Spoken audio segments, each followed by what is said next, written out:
Telangana Congress incharge Meenakshi Natarajan రాజ్యసభకు వేసిన nomination తిరస్కరణకు గురైంది. రాజ్యసభ నామినేషన్ తిరస్కరిస్తూ రిటర్నింగ్ ఆఫీసరు తెలిపిన కారణం ఇప్పుడు దేశవ్యాప్తంగా చర్చనీయాంశంగా మారింది.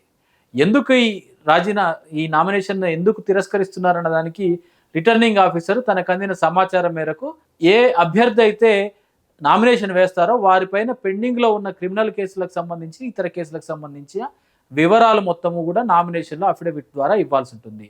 దాంట్లో మీనాక్షి నటరాజన్ ఆవిడ పైన తెలంగాణలో దాఖలైన ఒక కేసు వివరాలను అందజేయలేదు కాబట్టి ఇన్కంప్లీట్ నామినేషన్గా భావిస్తూ స్క్రూటినీలో ఈ నామినేషన్ తిరస్కరిస్తున్నట్టుగా రిటర్నింగ్ ఆఫీసర్ ఉత్తర్వులు జారీ చేశారు.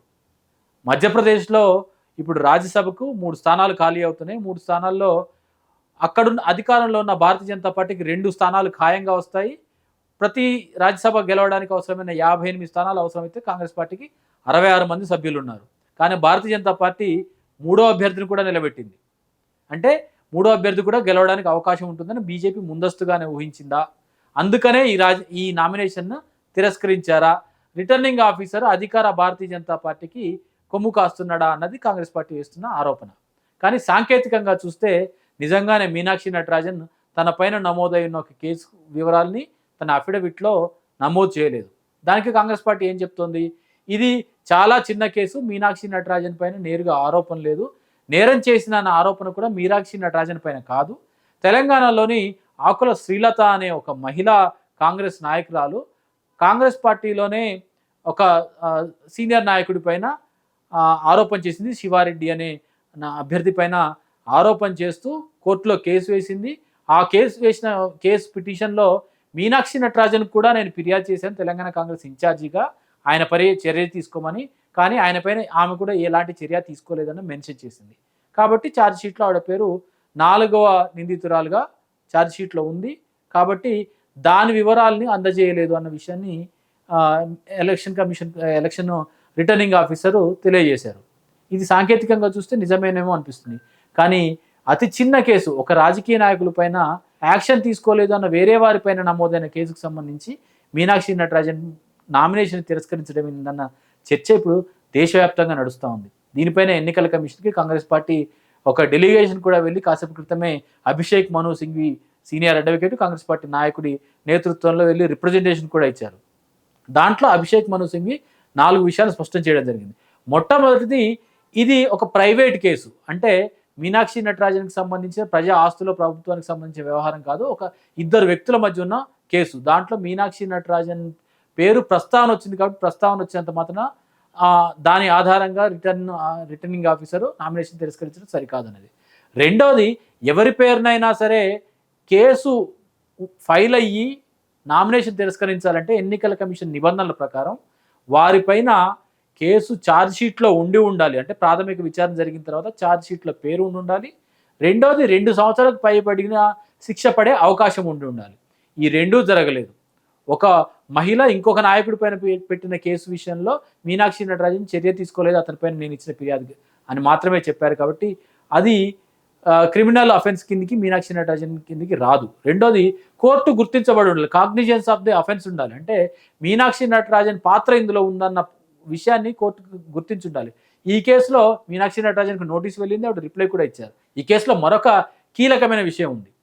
ఏంటి అంటే, ఏ అభ్యర్థి పైన, ముఖ్యంగా రాజకీయ నాయకుల పైన ఒక ఆరోపణ ఉంటే కనుక, రాజకీయ నాయకుల పైన ఒక కేసు నమోదై ఉంటే ఆ కేసు వివరాలు వాళ్ళు రాష్ట్ర వ్యాప్తంగానో దేశవ్యాప్తంగానో పనిచేస్తూ ఉంటారు. కాబట్టి దానికి సంబంధించిన వివరాలు వాళ్ళకి తెలిసే అవకాశం లేదు. మధ్యప్రదేశ్లో అయితే సాధారణంగా ఒక అభ్యర్థి పైన ఉన్న కేసు వివరాలు వాళ్ళే తెలుసుకొని అఫిడవిట్లో ఫైల్ చేయాల్సి ఉంటుంది.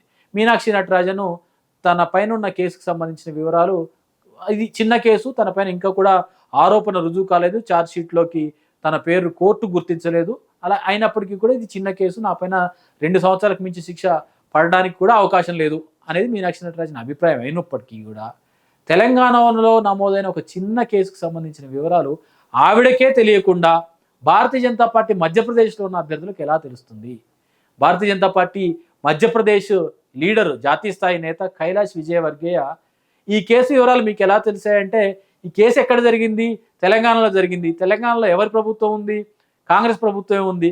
ఇప్పుడు మీరు అర్థం చేసుకోండి ఏం జరిగి ఉంటుందో అన్న ఒక విరుపు విరిశారు. దీంట్లో అనేక అనుమానాలకు తావొస్తుంది. తెలంగాణ కాంగ్రెస్లోనే ఉన్న ఎవరో అభ్యర్థి, తెలంగాణ ప్రభుత్వంలోని వ్యక్తులు ఎవరైనా ఈ వివరాలకు సంబంధించి, అంటే తమ ఇన్ఛార్జిగా మీనాక్షి నటరాజన్ ఉండడానికి ఇష్టం లేని వ్యక్తులు ఎవరైనా ఈ సమాచారాన్ని మధ్యప్రదేశ్ బీజేపీ నాయకులకు అందజేశారా అన్న అనుమానం ఇటు బీఆర్ఎస్ బీజేపీలోని నాయకులు ప్రస్తావిస్తున్న పరిస్థితి కనిపిస్తోంది. మొత్తంగా చూస్తే చాలా ఆసక్తికరమైన పరిణామం అయినప్పటికీ కూడా మీనాక్షి నటరాజన్ సాధారణంగా చాలా సౌమ్యురాలు, గాంధేయవాది, ఎలాంటి రాజకీయ వివాదాలకు వెళ్ళే అవకాశమే లేదు. అటువంటి వ్యక్తి పైన కేవలం నేను ఇచ్చిన ఫిర్యాదును పట్టించుకోలేదు కాబట్టి అతను చేసిన నేరంతో పాటుగా ఈవిడను కూడా శిక్షించాలని ప్రస్తావించారు మాత్రమే, శిక్షించాలని కూడా లేదు, ఆవిడ పట్టించుకోలేదని మాత్రమే చెప్పారు. ఆ కారణంగా న్యాయబద్ధంగా అసెంబ్లీ సంఖ్యాబలం పరంగా అవకాశం ఉన్న రాజ్యసభ స్థానాన్ని ప్రతిపక్షాలకు దక్కకుండా చేస్తున్న బీజేపీ ప్రయత్నాల్ని ప్రతిపక్షాలు, ముఖ్యంగా కాంగ్రెస్ పార్టీ మాత్రమే కాకుండా ఇతర రాజకీయ పార్టీలను కూడా ఏకపక్షంగా ఖండిస్తున్నాయి. కాంగ్రెస్ పార్టీ నాయకులంతా కూడా వెళ్ళి ఎలక్షన్ కమిషనర్ని కలిసి చెప్పిన వివరణకు మేము పరిశీలిస్తాము అని చెప్పారు. కానీ ఎంతవరకు అవకాశం ఉంటుందంటే చాలా తక్కువ అవకాశాలు కనిపిస్తుంది. ఎందుకంటే ఎన్నికల నామినేషన్ దాఖలు విషయంలో రిటర్నింగ్ ఆఫీసర్దే తుది నిర్ణయం అని ఉంటుంది. కాబట్టి ఎన్నికల రిటర్నింగ్ ఆఫీసర్ తీసుకునే నిర్ణయాన్ని కమిషన్ పై స్థాయిలో పునఃసమీక్షించడం అనేది చాలా తక్కువ అవకాశాలు కనిపిస్తున్నాయి. కానీ ఇది ఎక్సెప్షనల్ కేసు కింద కనుక పరిశీలిస్తే రిటర్నింగ్ ఆఫీసర్ తీసుకునే నిర్ణయాన్ని రివర్స్ చేసే అవకాశం ఉంటుంది. తద్వారా మీనాక్షి నటరాజన్ అభ్యర్థిత్వం నిలబడే అవకాశం కనిపిస్తుంది.